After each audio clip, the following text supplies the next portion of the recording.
Welcome back to The Average Kitchen. Mark here, coming to you from Canada with another gadget review.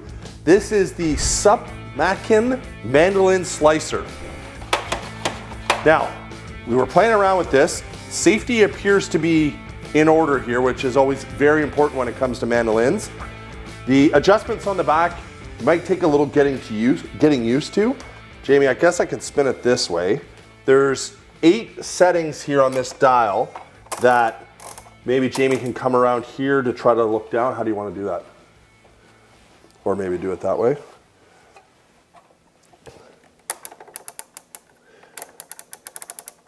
All right, so we're gonna try slicing some potatoes. The book is okay. So we're gonna try to slice some potatoes. We're gonna start at the number 1 setting and see how that works.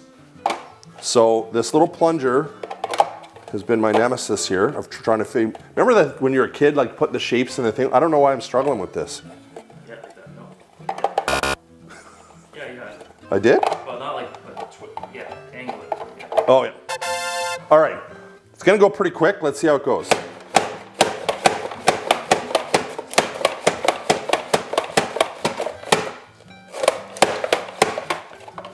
All right, so very consistent.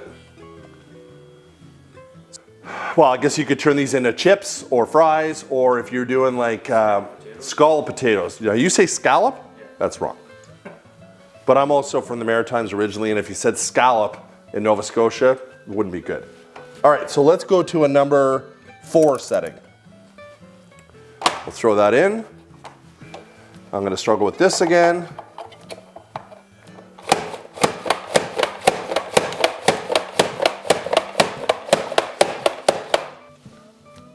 Again, scallop potatoes, if you like your potatoes a little bit thicker, or if you're making some sort of potato dish, this would work nice. Let's try setting number 8, the biggest setting.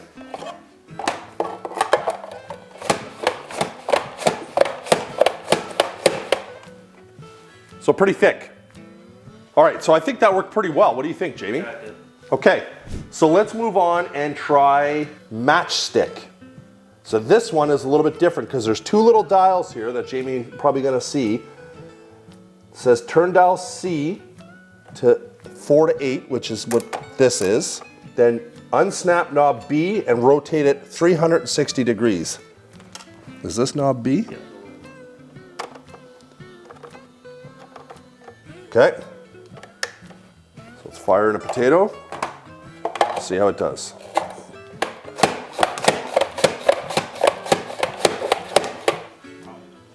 Actually, pretty impressive. All consistent.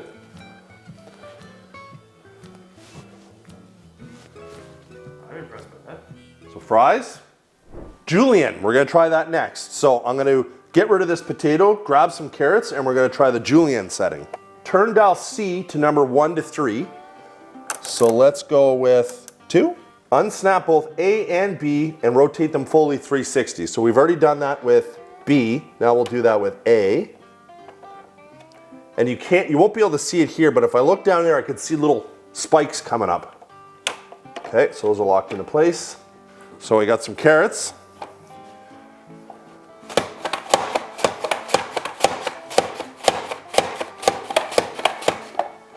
Safety first. Oh, that didn't work well. It's hard to.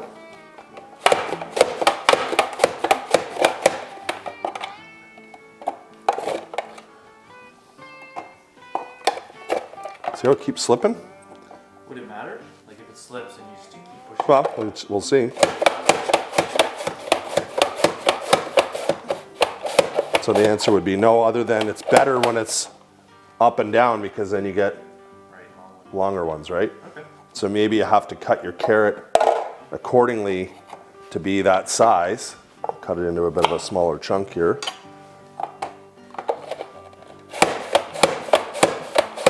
So that appears to be much better. So I could use this for sure 100%. We love making Vietnamese banh mi's at home, and I make a pickled carrot and daikon that I jar. And one of my least favorite things is having to cut matchsticks because it takes forever in carrots, but this would be absolutely perfect, like 100% amazing. So this one may stay in the Marc kitchen. I'm impressed by this. It works very well. It does work for the fry function, that's my... $55 we bought this on Amazon, Canadian.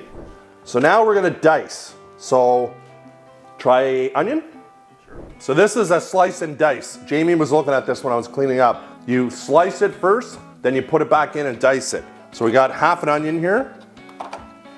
Put that in. All right, would be really good for onion rings. And then they all go back in. You go back in. And settings change. Yeah, knob B. So the middle one, turn it all the way. Turn it all the way. 360. Oh yeah, I see the blades. Snap that in. Yep, and then that's it. Okay.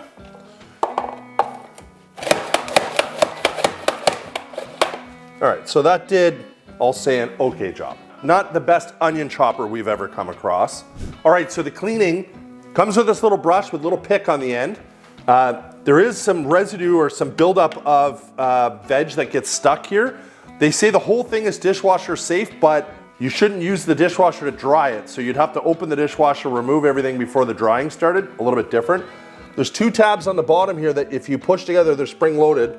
This whole thing comes together. Now, that's the danger area right here. This is where you gotta be extremely, extremely careful. That's where you're gonna get cut. But I suspect that's why they have this little toothpick end to start cleaning things out. Obviously some warm water would help, would be your friend as well. So that's the cleaning on it. All right, overall, I really like this product. I love this product. It is so good.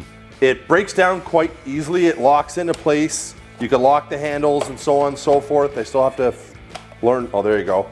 Right, lock the plunger, the legs fold in, it's somewhat compact.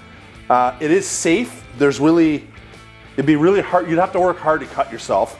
And it worked really well. The only thing it didn't do great, and maybe that's user error, is chopping the onions, and maybe we'd have to play around with that a little bit more to get better at it. But overall, I really like this product. For 55 bucks on Amazon, I think it could be very handy if you're into pickling or anything like that. I think it could be really, really handy. That's our video. Really hope you like it. Let us know what you think of this product. Leave us a comment. We'll get back to you. We'll see you on the next one.